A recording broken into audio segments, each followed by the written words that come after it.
Hola, buenas tardes, ¿cómo te va? Mira, decidí hacer este video a partir de una charla que di en el profesorado Concordia, en el Instituto del Profesorado Concordia, que con mucha generosidad me invitó a dar esta conferencia, llamémosle así, y que tiene que ver con un tema que está bastante descuidado en la vida práctica, que es el tema de la afectividad. Afectividad y personas se llamaba la charla. Y bueno, estaba pensando, ¿no? Estamos en una época en que el tema inteligencia, ahora aparece la inteligencia artificial, cobra una importancia desmedida, diría yo. Y ya venimos desde atrás, desde la modernidad, pensando que el razonamiento, la inteligencia, demuestra todo y eh, consigue buenos resultados y es la única salida, digamos, en la vida como para progresar, para ser exitoso, feliz. Nada más lejos de la verdad, o sea, hay otros aspectos de la persona, otras dimensiones, que se han dejado de lado, que no se tienen en cuenta, y de alguna manera la visión que hoy tenemos de nosotros como personas es una visión, diría, parcializada, ¿no? O se le da mucha importancia a la inteligencia, como te decía, se espera todo de ella, o se le da mucha importancia a la voluntad, ese famoso yo puedo solo, o a la afectividad está como muy huérfana, entonces dejamos que las emociones nos inunden y que decidan por nosotros, o se le da excesiva importancia al cuerpo, no se quiere envejecer, el cuerpo tiene que ser perfecto, el rostro, bueno, etc. Entonces la idea de esta charla es ubicar a la afectividad en el lugar que le corresponde. Y vamos a empezar con una investigación de un psicólogo que trabaja en la Universidad de Harvard, Richard Wisburg. En el año 2014 hizo una investigación en adolescentes y una de las conclusiones a las cuales llegó junto con su equipo es que un 70% de estos adolescentes pedían tener relaciones afectivas saludables. Es decir, tener, como lo dice acá, saludable tiene que ver con algo que nos hace bien, ¿sí? Que nos hace felices. Y el mismo autor, el mismo psicólogo, en el año 2023, o sea, en el año pasado, hizo un estudio sobre la salud mental en jóvenes, por la presencia inusitada, diría yo, o excesiva de la ansiedad y la depresión, que son enfermedades mentales. Bueno, ¿cuáles podrían ser las causas, según este psicólogo y su equipo? Hay cuatro, él nombra cuatro y de ellas vamos a sacar dos. Una, la falta de significado de la vida. Otro dirían falta de sentido de la vida. Tiene que ver con el por qué vivo, ¿no? Otra causa posible de enfermedad mental pueden ser las preocupaciones financieras y la presión por el logro.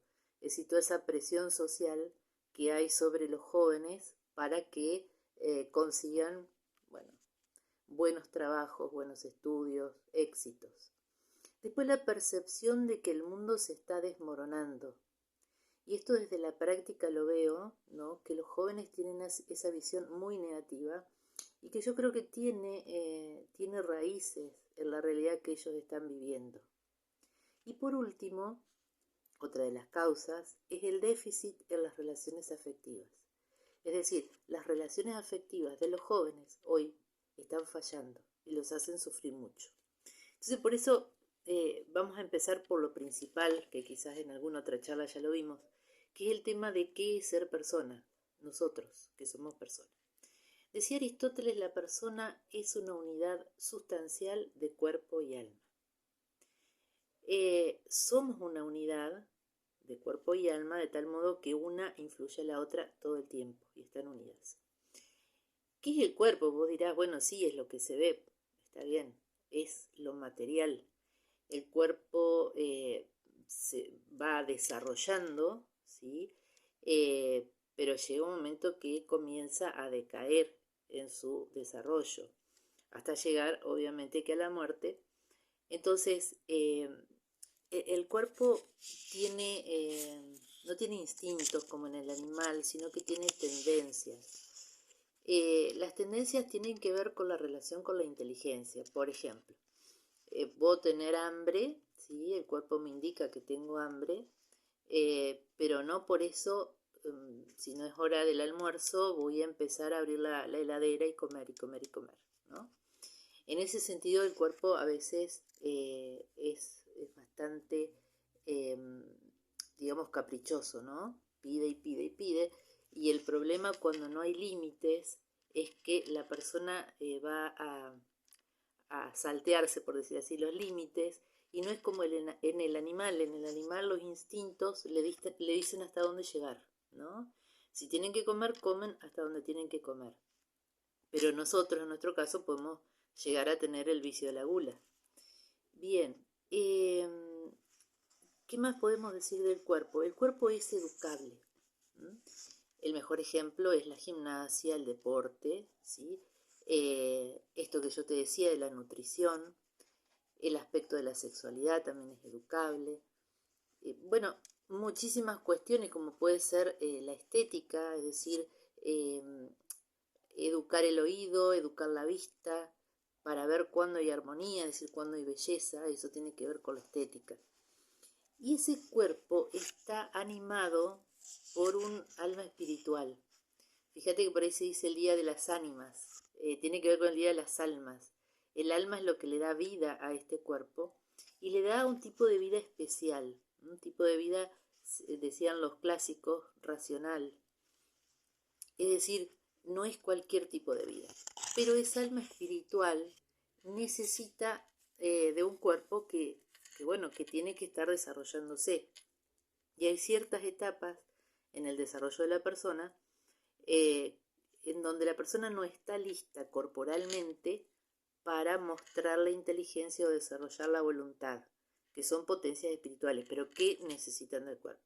Por eso está muy bueno todos estos estudios de las neurociencias que nos acercan al funcionamiento del cerebro para entender que hay un desarrollo cerebral, ¿no? Entonces, esto de decir que el hombre es racional depende del desarrollo corporal, ¿no? Y también depende de la educación, del contexto, si lo educa o no lo educa para desarrollar la inteligencia y desarrollar la voluntad.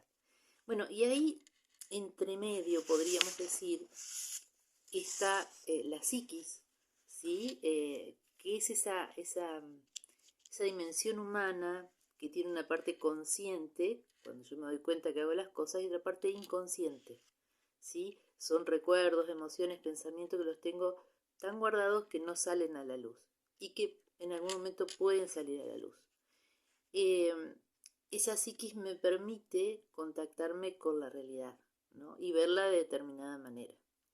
La psiquis tiene varias funciones: la percepción, la atención, la imaginación, la memoria, eh, muchas funciones que se necesita también educar. Y dentro de esta psiquis, perdón, está la afectividad, que tiene que ver con aquello que siempre decimos nos afecta, ¿sí? Esa afectividad tiene un carácter físico, cuando me río, cuando lloro, y un carácter espiritual, cuando tengo esa alegría interior o esa angustia, ¿sí? Es netamente espiritual.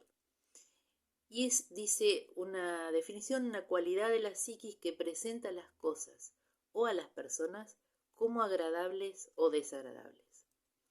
Ahí hay una eh, contraposición de algunos autores que dicen que lo primero que desarrollamos frente a la realidad del conocimiento, pero otros dicen no, lo primero que aparece, digamos, es la afectividad, un afecto. La afectividad tiene que ver con el verbo afectar. Bien, la afectividad, y valga la redundancia, afecta, te estoy diciendo muchas veces lo mismo, a la intimidad de la persona, a lo más profundo de nosotros, su modo de ser y su percepción del mundo. Vamos a decirlo de alguna manera gráfica. La afectividad de alguna manera me pone un cristal con algún color y de ese color veo la realidad. Esto cabe, por ejemplo, para la persona que es optimista, para la persona que es pesimista, muestra, tiene una percepción del mundo. Pueden ser gobernados estos afectos. Aristóteles decía eso. se hablaba no de la tiranía hacia la afectividad de parte de la inteligencia, sino del gobierno de los afectos. Los afectos vienen hacia nosotros de golpe. eh, no es que yo quiera estar contenta o quiera estar triste o quiera estar ansiosa. No, no, no. Viene solo, sin que yo lo llame. Y de alguna manera interrumpe o está junto con el cuerpo, con la inteligencia, con la voluntad, esa afectividad. Entonces, esta educación de los afectos eh, requiere de la participación tanto de la inteligencia, que nos da razones. Por ejemplo, puedo estar triste porque, a ver, tal persona no me saludó. Pero la inteligencia me puede decir, mira, quizás tal persona no te saludó porque no te vio. Sencillamente pasó eso. No es que todo lo que vos pensaste, que no, que esa persona ya no me quiere más. La voluntad puede educarse para gobernar esos afectos, ¿no? Eh, a ver, veamos, yo puedo tener un afecto muy intenso que me está haciendo daño y a través del arte, por ejemplo, a través de la escritura o a través del diálogo con otra persona, puedo descargar esa afectividad y de alguna manera llevarla hacia lo racional, ¿no? Bien, ¿cuáles son los tipos de afecto? Esto es muy interesante. Los sentimientos, ¿sí? Que son de larga duración y son un carácter suave, ¿no? Por ejemplo, podría decirse esto que yo te decía del optimismo, ¿no? La persona optimista tiene como ese sentimiento que dura. Mientras que la emoción, que sería otro tipo de afectividad, es algo que viene de golpe, con un carácter muy fuerte y dura muy poquito, de corta duración la emoción. Veo una persona que hace, no sé, 20, 30 años que no la veía y me causa una alegría muy intensa que termina siendo una emoción. Otro ejemplo muy claro de una emoción es cuando ves un partido de fútbol, si es que te gusta el fútbol, eh, y tu equipo mete un gol o gana el partido. Bueno, esas, esas situaciones son características de la expresión de la emoción, ¿no? Generalmente las emociones pueden tener asociado a ciertas demostraciones físicas. Por ejemplo, la sudoración, por ejemplo, el llanto, la risa, las palpitaciones del corazón, ¿no? Bueno, y las pasiones, se usa bastante esa palabra, pero la pasión significa un estado de afectividad muy intenso también, pero duradero, ¿eh? Que muchas veces nos acompaña toda la vida. Vamos a un caso, una persona que le gusta la música y que interpreta algún tipo de instrumento, toda la vida va a tener la pasión por la música. Normalmente pasa eso, ¿no? Y es muy bueno pasar la vida con pasiones, ¿no?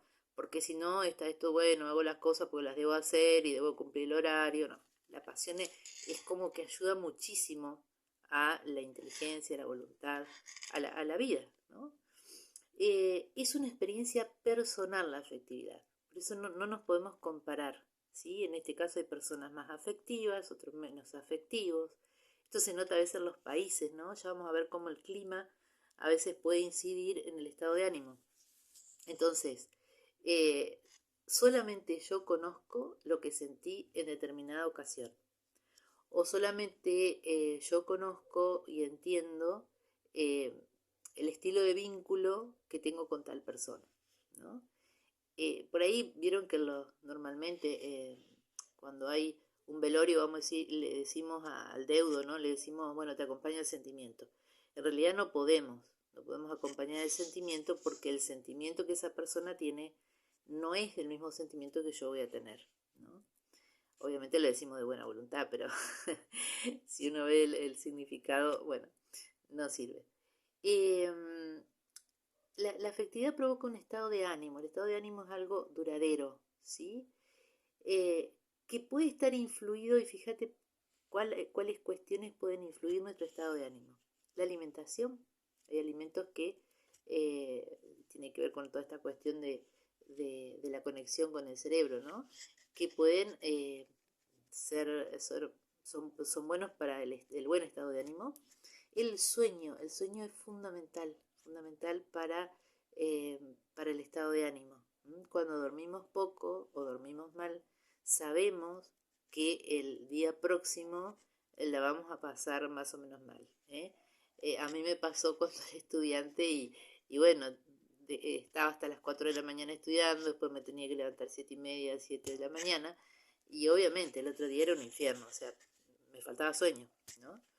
La naturaleza, como hoy estamos tan prendidos de lo artificial en todo sentido, esa falta de contacto con la naturaleza puede provocar un estado de ánimo, ya te digo, ansioso, depresivo, que no es lo mejor. Por eso este contacto con la naturaleza que tiene, fíjate, la naturaleza tiene su ritmo, un ritmo lento, ¿no? Vos plantás una plantita, hay que esperarla, hay que regarla. Bueno, lamentablemente ese no es el ritmo en que estamos viviendo. Por eso hace tan bien la naturaleza, ¿no? Sea animal, sea vegetal, sea mineral. Y las hormonas. Y en esto las mujeres estamos un poco complicadas. A ver, voy a explicar. Las hormonas son sustancias que se generan a partir de ciertas glándulas y que afectan al sistema nervioso. Y bueno, justamente la afectividad, por ejemplo, el mal humor, puede estar provocado por una serie de hormonas que estén, digamos, en exceso dentro del cuerpo. ¿eh? En las mujeres tenemos el estrógeno, tenemos la progesterona, un poco de testosterona, bueno, y va cambiando, ¿no? Es cíclica esta cuestión de las hormonas femeninas y que pueden afectar, digamos, el estado de ánimo y en algunos casos puede ser patológico, ¿no? Para que se entienda que las hormonas son muy importantes. Una vez una médica me decía, para la mujer, ¿no? La mujer cuando está en su ciclo fértil, las hormonas suben y bajan de una manera, lo voy a hacer acá, de una manera ordenada, por decir, subida y bajada, subida y bajada. Ahora llega la menopausia y eso se convierte, pasó de ser un vals a un rock and roll, ¿no? O sea, suben y bajan el estado de ánimo. Por eso, bueno, no de todas las mujeres, ¿no? Pero como para entender un poquito. Y bueno, sigamos. Esto es importante. La afectividad deja una huella y un impacto. Y aquí podríamos hablar, un poquito más adelante lo vamos a hacer, de las heridas emocionales y que pueden causar un trauma. Un trauma es un choque emocional muy fuerte que hemos tenido en algún momento, y que si fue en la infancia es mucho más grave, que ese choque emocional nos produce un estado afectivo negativo, muy negativo, ¿no? Entonces, hay que tener en cuenta que las situaciones en que vivamos no nos son indiferentes. Después la efectividad está influida también por el contexto. Y aquí sirve un ejemplo, ¿no? Cuando estamos viendo todo el tiempo, todo el día, estamos viendo noticias, eso puede provocar una especie de estado depresivo. ¿Por qué? Porque si te fijas en las noticias, ¿no? En cualquier medio, la mayoría son negativas, por no decir todas, ¿no? Pasamos de violaciones, asesinatos, problemas económicos, políticos, peleas de todo tipo, bueno, todo lo que te puedas imaginar de negativo sale en los medios de comunicación. Entonces, ese contexto no es positivo. Y si yo todo el tiempo estoy recibiendo impactos negativos, obviamente que voy a responder de esa misma manera. No veo nada que me haga feliz, no veo nada que me alegre. Y también la genética. Cuando nosotros nacemos, o desde que somos concebidos, mejor dicho, ya tenemos una carga genética que no solo incluye los aspectos corporales materiales, por decirte el color de pelo, el color de los ojos, la altura, sino que también incluye genes que tienen que ver con el temperamento, es decir, con el modo de ser psicológico de la persona. Entonces, como yo te decía, hay personas que son más afectivas, más emocionales. Imagínate lo que es un actor, una actriz, que necesita mucha emoción. a lo que es un científico. El científico es mucho más racional, no tan afectivo.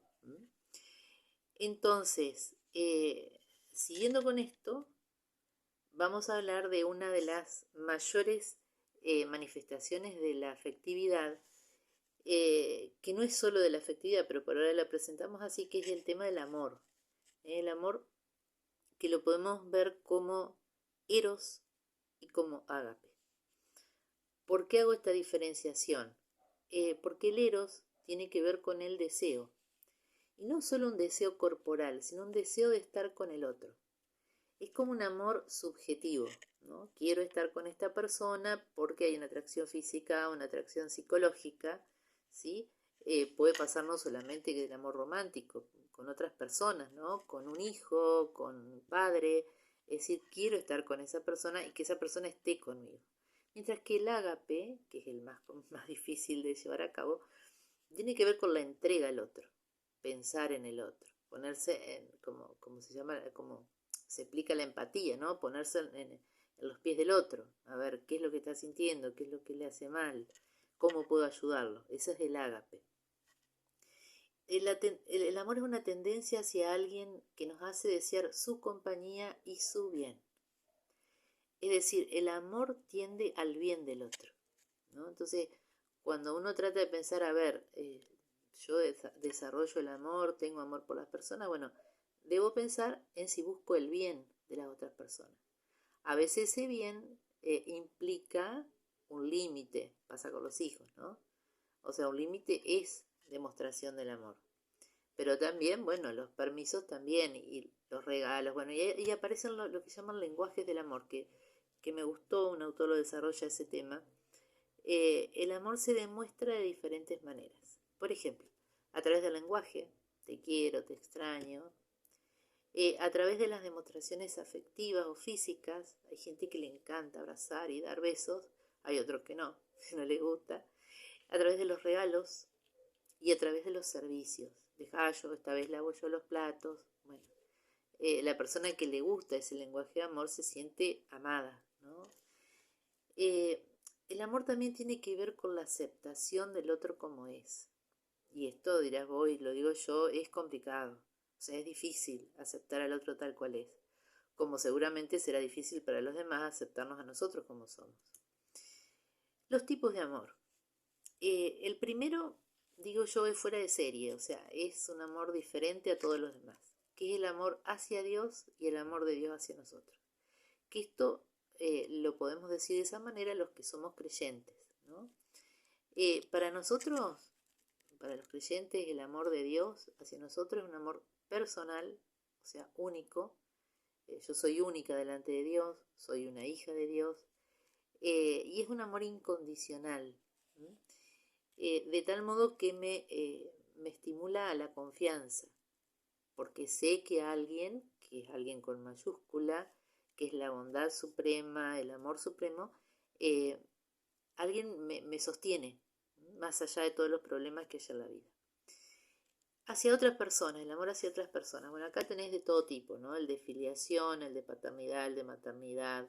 Eh, y el tema de la amistad me gusta desarrollar un poquito. Y acá tengo algunos dichos de Aristóteles, ¿no?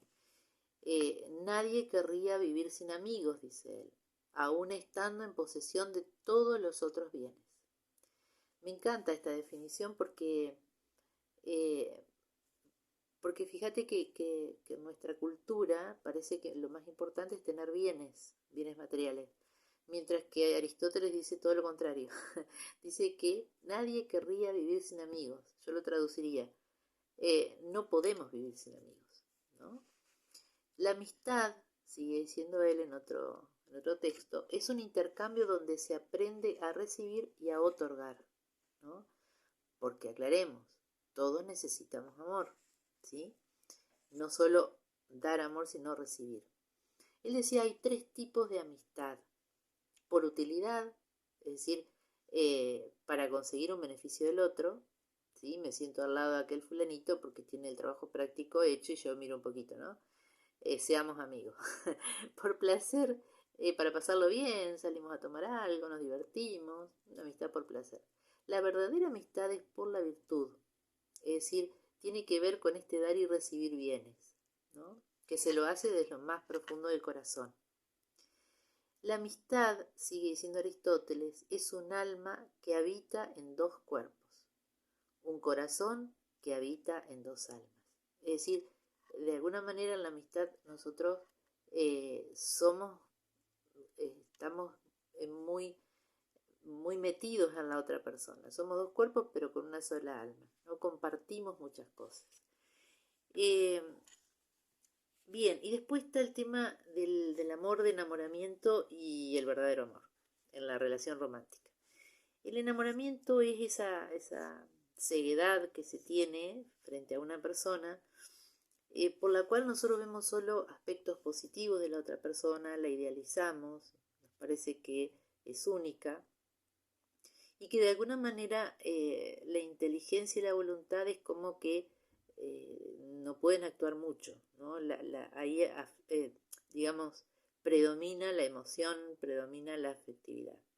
Por supuesto que en ese momento, que puede pasar en cualquier momento de la vida, que es una atracción física y psicológica muy fuerte, tiene que actuar la inteligencia y la voluntad. A ver, decía mi mamá, al amor hay que ponerle anteojos. Es decir, hay que mirar y observar y pensar de quién me siento enamorada, ¿no? Si vale la pena o no, si es el momento o no. Eh, Desde que soy chica que veo las noticias así de, llamarle de la farándula, ¿no? O de personas muy conocidas que dicen, bueno, se acabó el amor. Y la pregunta es, ¿se acabó el amor o se acabó el enamoramiento? Porque el enamoramiento dura un tiempo, ¿no?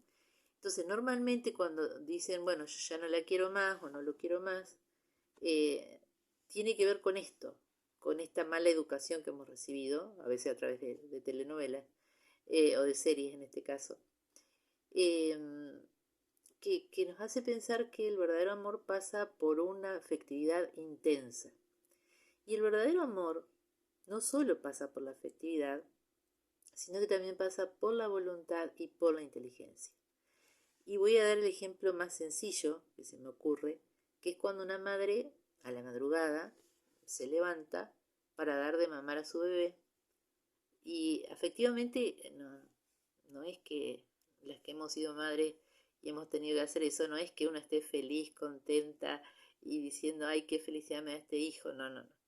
Estamos pensando que cuándo va a dejar de llorar y cuándo nos va a dejar de dormir. Pero intelectualmente tenemos en claro que es nuestro hijo y que además sin leche materna no va a tener defensa, sin leche materna no va a crecer, bueno, todo ese tipo de cosas que las razones por las cuales debemos dar de mamar, y la voluntad que tiene que ver con el querer el bien de la otra persona, ¿no? Entonces, muchas veces puede pasar en el verdadero amor en que no haya afectividad muy fuerte ni positiva. Por ejemplo, esto de criar hijos, hay momentos en que uno se llena de enojo, pero sin embargo sigue, ¿no? Entonces, por eso la voluntad y la inteligencia tienen que actuar junto con la afectividad. Bien, la evolución del amor en la vida es un tema sumamente interesante y que, bueno, no lo podemos abarcar todo, pero vamos a dar algunas ideas, nada más. En la infancia es fundamental la afectividad que se recibe. Dentro de ella está lo que se llama el apego. El apego son vínculos significativos que uno realiza de una manera inconsciente, pero esos vínculos significativos pueden ser positivos o negativos. Si son positivos, nos dan confianza, nos dan seguridad, nos dan autoestima, es decir, la persona, desde su inconsciencia, porque todavía no es consciente cuando es chiquito, se siente segura y esa seguridad lo acompaña durante toda la vida, en su psiquis, ¿no? Imagínate lo contrario que puede ser un abandono, que puede ser violencia. La persona que no se siente querida eh, puede desarrollar lo que se llama deprivación afectiva, que ya lo vamos a ver. Y eso va a repercutir en la personalidad, en su personalidad, en el futuro. Entonces, en la infancia hay una necesidad de ser amado, ¿sí? De ser aceptado sería, ¿no? En la adolescencia hay como una vuelta hacia uno mismo en donde queremos amarnos a nosotros mismos, aceptarnos. Está la famosa pregunta de quién soy. Si es que me hago ese tiempo. Hoy en día los pobres adolescentes están metidos en esta locura de, a ver, del ritmo, de actividades, de celulares, que todo el tiempo no lo dejan pensar. Pero buenísimo sería que pensara, ¿no? Esto de quién soy y para qué estoy, ¿no? De un proyecto de vida. Bueno, entonces se necesita uno amarse a sí mismo. Cuando en la infancia no se dio amor, hay que buscar otras herramientas en la adolescencia para generar la autoestima sana. Es decir, necesito hacerme un bien porque bueno, para satisfacción propia, ¿no? Y para poder después, en la adultez, amar a los demás. Hay muchas personas que se vuelven narcisistas, a veces por un amor excesivo en la infancia, pero también puede pasar por falta de amor. Vieron que esto es un tema muy complejo, no podemos decir exactamente como las ciencias exactas, ¿no? Exactamente esto se da, esta causa provoca esta consecuencia. No, cada persona es diferente. Entonces, en la adultez se da la posibilidad, siempre hablamos de posibilidad, de poder amar a los demás. Eh, en la infancia, aclaremos un poquito más, la influencia es muy importante de parte de los padres, ¿sí? O en su lugar de quien esté de tutor, del chico, de la chica, y del contexto. Acá hago un paréntesis respecto de las escuelas. En los climas afectivos de las escuelas en este momento están sucediendo cosas graves respecto de la afectividad, ¿no? Por ejemplo, el famoso llamado bullying, que es un acoso, que es una violencia que se ejerce contra uno de los chicos eh, por, por determinadas causas que no son importantes, ¿sí? Pero que hay mucha violencia, mucho odio. El niño capta la realidad a través de los afectos, esto es importante saberlo. El niño, te diría hasta los 5 años aproximadamente, es una esponja afectiva.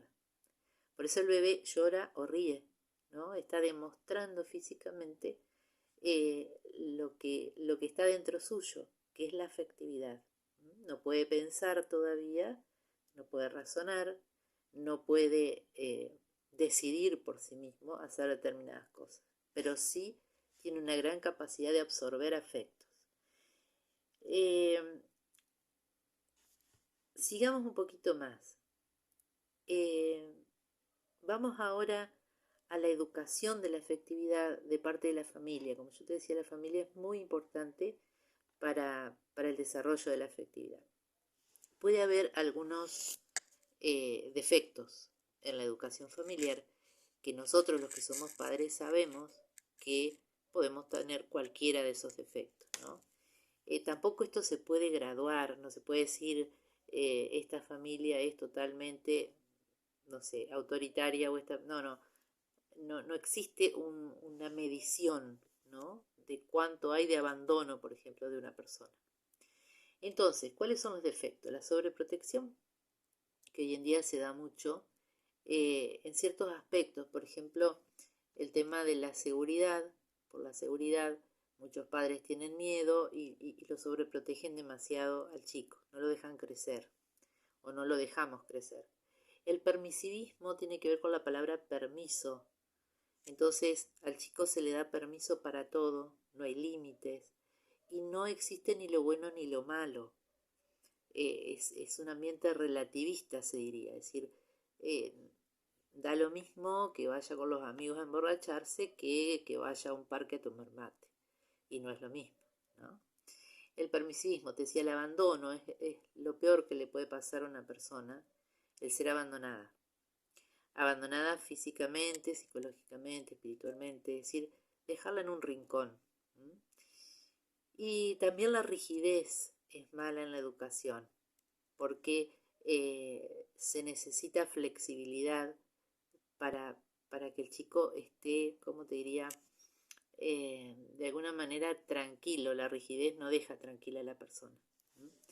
Bien, el peor de los, yo te diría, el peor efecto, perdón, la peor causa de problemas de afectividad tiene que ver con el abandono y con esta permisividad. Esto de la permisividad hace que la persona en la juventud, en la adultez, no tenga límites claros. Entonces puede hacer mucho daño y no saber que lo está haciendo. Bien, vamos a un tema complicado pero importantísimo, que tiene que ver con los problemas de la afectividad, la crisis que estamos atravesando de la afectividad y cuáles pueden ser algunas consecuencias. Hablábamos de la deprivación afectiva, es decir, falta de cariño en la infancia, en los primeros años. Esto puede provocar a futuro problemas psicopatológicos, es decir, estamos hablando de algo muy importante. Heridas emocionales, las más importantes se dan en la infancia, te decía ya, pero se pueden dar en otro momento de la vida y esas heridas hay que curarlas. Se puede hacer a través de una terapia, para quien es creyente a través de la oración o la ayuda espiritual, pero son heridas que hay que curar, porque hacen muchísimo daño a la psiquis, ¿no? A la psiquis, al cuerpo, a todo, a toda la persona. Hoy en día aparece algo bastante insólito que nunca pasó en la historia humana, que es que los vínculos románticos son muy frágiles. Por un lado, la persona necesita ser amada, ¿sí? Incondicionalmente, pero por otro lado hay como un temor a que el vínculo sea muy fuerte y comprometido. Entonces los vínculos terminan siendo débiles. En cualquier momento te puedo dejar, ¿no? Esa es un poco la idea. Aparece el problema del narcisismo, yo te lo había comentado. El narcisista es incapaz de amar. Todo el tiempo él es el centro, ¿no? Esto que tiene que ver con estos vínculos frágiles, el síndrome de la desconfianza. Yo lo veo bastante seguido en jóvenes que desconfían, ¿no? Desconfían de chicos o de chicas porque han tenido fracasos, ¿no? Tanto en su familia como en sus amigos han tenido muchos fracasos. Entonces caen en ese síndrome de la desconfianza. Bueno, las adicciones, una consecuencia de la falta de afectividad en muchos casos, no quiero decir en todos, ¿no? Pero la afectividad juega muy fuerte en el tema de adicciones, se lo busca como una salida a la angustia que se puede sentir. Con esto no estoy justificando que haya adicciones, y todo tipo de adicciones, ¿no? Las adicciones sirven como evasiones de la realidad que a veces es muy cruda, muy dura. Otro problema que tiene que ver con la afectividad es la promiscuidad, es decir, tener sexo con diferentes personas en cualquier momento. Esto provoca, digamos, consecuencias desastrosas, ¿no? Empezando la incapacidad de poder amar, después consecuencias corporales, como puede ser una infección de transmisión sexual, por ejemplo. Bien, otro tema que está muy en boga, que son las relaciones tóxicas, que se le llama así cuando una de las dos personas, ¿sí?, de la pareja le hace mucho daño físico o psicológico a la otra persona. Y hace que esa otra persona esté, ¿cómo te diría?, casi obligada a seguir con esa relación, ¿no? Como que esa otra persona normalice esa violencia que va sintiendo todo el tiempo. Y después, por último, una cuestión muy, pero muy preocupante y muy real y muy presente y en diferentes edades, que es la pornografía. La pornografía comenzó siendo una propaganda de la prostitución. Pero sin embargo ahora, según lo que he estudiado, se ha convertido en una especie de masoquismo y sadomasoquismo contra la mujer en particular. Masoquismo significa hacerse daño a uno mismo y sadismo significa hacerle daño al otro, pero de un modo extremo, ¿no? Ya el hecho de hacerse daño está mal. Pero entonces, no es solo hacer propaganda de la prostitución, y usar el cuerpo del otro como si fuera una cosa que da placer, sino que es un placer totalmente antinatural, ¿no? Y unido a la violencia. Esto te lo cuento a vos, no sé, vos pensalo como quieras, pero a mí me hace pensar mucho los femicidios. ¿De dónde sale esa violencia, no? Y la violencia no solo de varones contra mujeres, sino también de mujeres contra varones. ¿Por qué hay esa oposición tan extrema? No sé. Pero la pornografía es algo que nos debería ocupar. ¿eh? Bien. Y esto nos lleva de la mano el tema de la afectividad, y ya con esto vamos a ir terminando, a la cuestión de la sexualidad.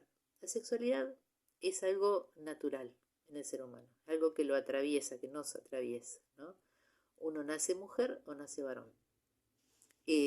Cualquiera de las células de mi cuerpo, según el cromosoma sexual, va a decir si soy varón o soy mujer. En mi caso tengo el cromosoma XX, ¿no? ¿Qué significa que soy mujer? Bueno, después hay diferencias fisiológicas, diferencia en el cerebro, bueno, varias diferencias corporales que dicen que somos mujer o varón. La sexualidad atraviesa también lo psíquico de la persona y lo espiritual. Hay cualidades propias de las mujeres en general, no podemos decir que todas las mujeres tengan estas cualidades, pero en general la mujer, por ejemplo, es más afectiva que el hombre, ¿no? Es decir, la mujer reúne la inteligencia, la voluntad con los afectos todo el tiempo, mientras que el varón es capaz de separar sentimientos de inteligencia, ¿no? Entonces, esta sexualidad, ¿sí?, que nosotros tenemos, a partir del siglo XX se vio la necesidad de que sea educada, porque bueno, se trataba de un tema tabú, que nadie hablaba, pero mayormente se orientó a un tipo de educación corporal, ¿no? Y una educación biológica de prevención, prevención de enfermedad de transmisión sexual, prevención de embarazos adolescentes, ¿no? Nada más que eso. Después aparece otra manera de educar la sexualidad que tiene que ver con negar el aspecto biológico de la sexualidad, esto que te decía al principio, y decir que solamente lo que existe es cultural o también es subjetivo, como autopercepción, ¿no? Yo me percibo, a pesar de que soy mujer biológicamente, me autopercibo como bisexual o como homosexual, lo que sea, ¿no? Le llamamos ideología de género a esto que estoy presentando en el segundo lugar. En el tercer lugar, puede haber una educación de la sexualidad, que es la que más o menos presentamos acá, que tiene que ver con una educación de toda la persona, es decir, de una ubicación del impulso sexual a partir de la capacidad intelectual, a partir de la voluntad libre que tenemos, a partir de la educación del cuerpo y la situación del cuerpo. Bueno, una educación integral que incluye la educación de la afectividad. Y termino diciéndote algo que a mí me hizo mucho bien una vez que lo leí, que tiene que ver con esta frase: la vocación principal del ser humano es la del amor, nuestra vocación principal, la de recibir y dar amor. Solo así se encuentra la felicidad. Esto es una muy buena noticia para aquellos que creen o que nos quieren hacer creer que lo material, el éxito, ahora la inteligencia artificial, traen la felicidad. Y no es así. Una persona, si tiene amor y da amor, es feliz. Y si no lo tiene, por más que viva en una mansión, que tenga todos los autos que quiere, no es feliz, ¿no? Bueno, espero que te haya servido esta charla. Y bueno, se nos fue un poquito largo. Nos vemos la próxima.